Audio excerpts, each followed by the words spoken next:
Хайртай хүүхдүүдээ, бүтээгч Бурхан Израилийн ард түмнийг хайрлсан гим нүгэл үлдэн Бурханыг орхисон тэдний төлөө үргэлжлүүлэн иш үзүүлэгчдийг илгээсэн.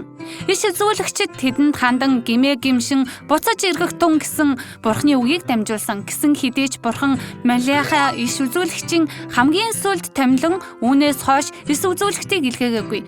Бүр 400 жилийн турш гэд боддоо. Гэхдээ Бурхан өөрийн ард түмнийг аврах агуу гайхамшигтай төлөвлөгөөг бэлдсэн байв. Тэр гарцаагүй Есүс энэ дэлхий рүү илгээх төлөвлөгөө байв. Бидний эзэн Есүс 2000 жилийн тэртээ Бэтлехэм дэх жижигхэн малын твшинд мэндэлсэн. Есүс Бурханы хаанчлалын ажлыг эхлэнгээ баптист Иоханоос усан баталгаа баптизм хүртсэн. Есүс Йордан голд усан баталгаа хүртэх үед тэнгэр нээгдэн Бурханы ариун сүнс тагтаа лугаа адил буун ирсэн. Тэгээд тэнгэрээс "Энэ бол миний хайрт хүү. Түүнд миний таалал өршдөг" гэх дуу гарлаа.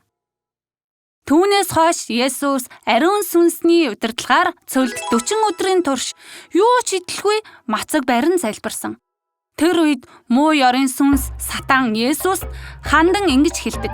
"Хөөе, Есүс чи 40 өдрийн турш хоол юу ч идээгүй. Өлсөж байгаа үсттэй чи Бурханы хүмүүс юм бол энэ чулууг талхуулгаж ид." Гэвч Есүс ийхүү айлцсан. "Хөөе чи Бурханы үгийг мэдэхгүй гэж үү? Хүн зөвхөн талхаар бус.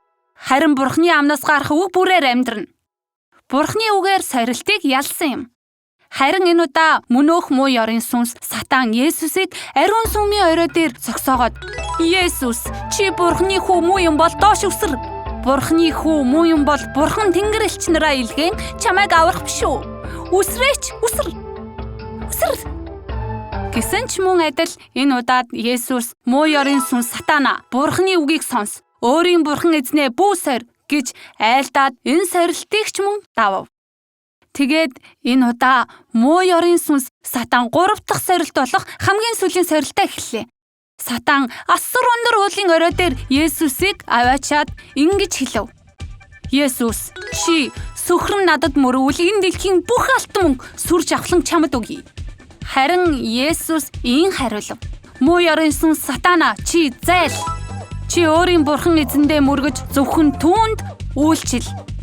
Сатана, зайл." Энэ үед Сатан маш их айж хурдхан шиг зүхтлаа. Бидний аврагч Есүс ялагч юм. Бурханы үгээр 3 удаа дайрсан сорилтыг ялсан Есүс олон тосгоноор явж Бурханы үгийг дамжуулан өвчтэй хүмүүсийг эдгэн ядуу хүмүүсийн найз болж өгсөн юм.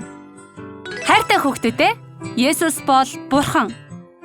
Тэр мөнхийн улсаасаа энэ газарт буун ирээд бүрэн төгс амьдралаараа амьдарсан.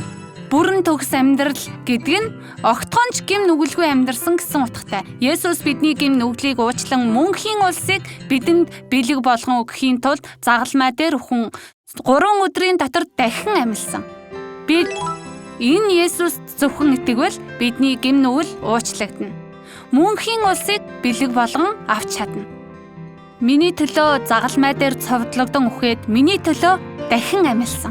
Есүсийг насан туршдаа итгэн амьдардаг хүүхдүүд болоосоо хэмээн хүсэн өрөөж мөн дараа мөнхийн улсад Есүстэй уулзахдаа Есүст хандан "Есүсээ, би та байсан болохоор ингэж мөнхийн улсад орж чадлаа шүү дээ. Баярлалаа Есүс" гэд Есүсийн твэр чангаас чанга тврүүлдэг хэс чавын бяцхан хүүхдүүд болохыг ёрой.